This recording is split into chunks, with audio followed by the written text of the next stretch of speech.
Bonjour à tous et bienvenue dans ce nouveau récit.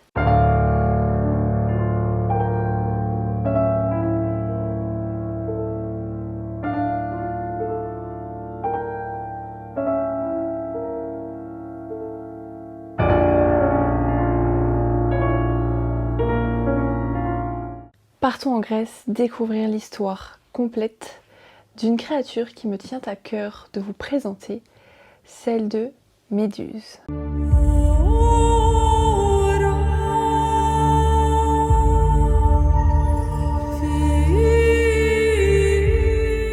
Fille de deux divinités marines, Phontis et Céto, Méduse faisait partie des trois gorgognes avec Euryale et Sténo.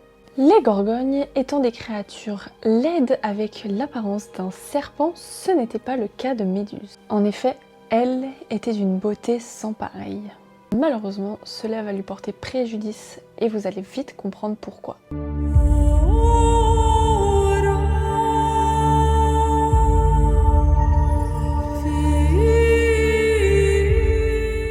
Dès son plus jeune âge, Méduse portait une très grande dévotion en la déesse Athéna. Grande amie d'Iphiclès, les deux passèrent toute leur enfance ensemble avec les deux sœurs de Méduse.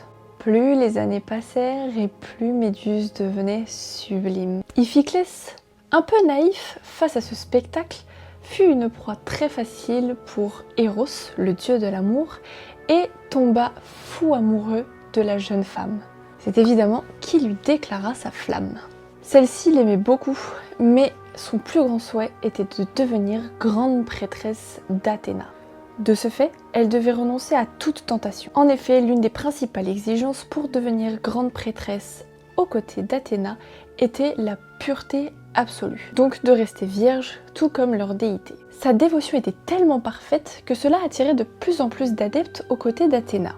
Malheureusement, ceci ne venait pas pour glorifier Athéna, mais plus pour contempler la beauté de Méduse. Jaloux de l'importance d'Athéna auprès des mortels, Poséidon n'avait qu'une envie, se venger.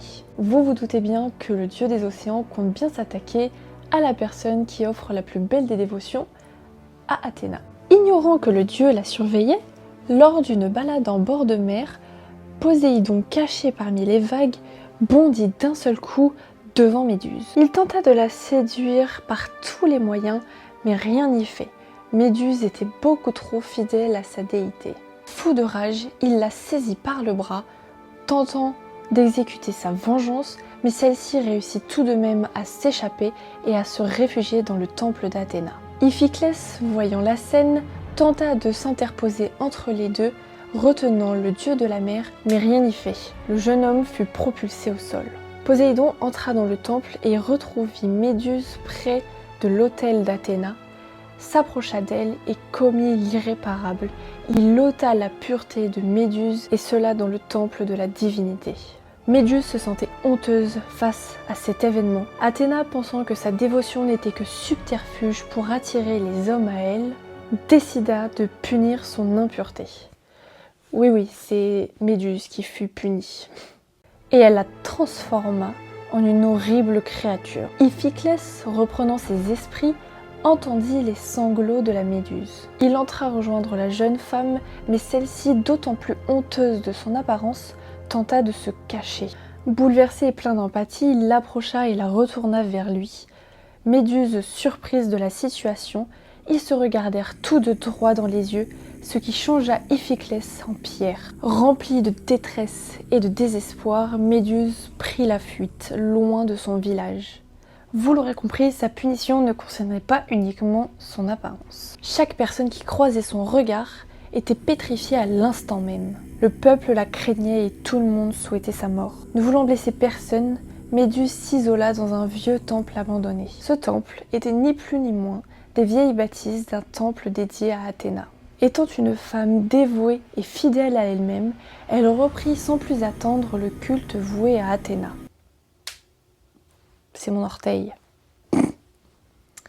Évidemment, Athéna voyant cela, elle regretta vite ses actions et se rendit compte qu'aucune vanité n'était présente dans la dévotion de Méduse. La vie d'Athéna se résumait à se défendre face aux guerriers qui osaient pénétrer le vieux temple pour la vaincre. Un jour, un énième guerrier vint à la rencontre de Méduse. Comme à son habitude, celle-ci se préparait à se défendre, mais cette fois-ci, au moment de la confrontation, le guerrier brandit face à elle le bouclier d'Athéna. Stupéfaite de voir l'égide de sa déité, Méduse fut désorientée et le guerrier, qui n'était autre que Persée, lança un coup franc avec son épée, ce qui trancha la tête de Méduse.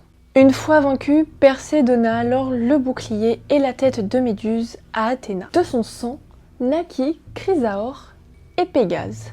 Mais ça, vous le savez déjà si vous avez regardé une de mes vidéos précédentes. Pour offrir son pardon à la défunte Méduse, Athéna plaça la tête de celle-ci sur son bouclier pour qu'enfin gloire lui soit faite éternellement.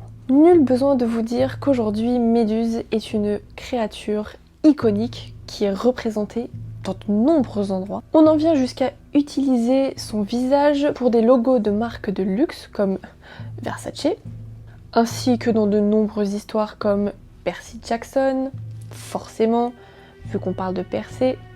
Mais depuis quelques années, une multitude de femmes lui ont donné un symbole emblématique dans le monde du tatouage. Symbole de force féminine ayant surmonté des traumatismes lourds comme aurait pu le vivre Méduse. C'est la fin de son histoire et à présent je vais vous montrer l'œuvre que j'ai réalisée en son honneur. J'ai trop kiffé l'affaire. Merci d'avoir regardé cette vidéo qui me tenait vraiment à cœur de faire et de vous partager. Avant de vous quitter, j'aimerais vous dire que le 29 octobre, je serai présente à Perpignan pour une exposition et un atelier artistique, un événement Halloween organisé par l'âme de Margot et ses confrères. Je vous mets l'affiche de l'événement juste là. Vous pouvez aller vous renseigner un peu plus sur son Instagram ou sur le mien. Abonnez-vous, activez la cloche, on a encore beaucoup de créatures à découvrir et moi je vous dis à bientôt.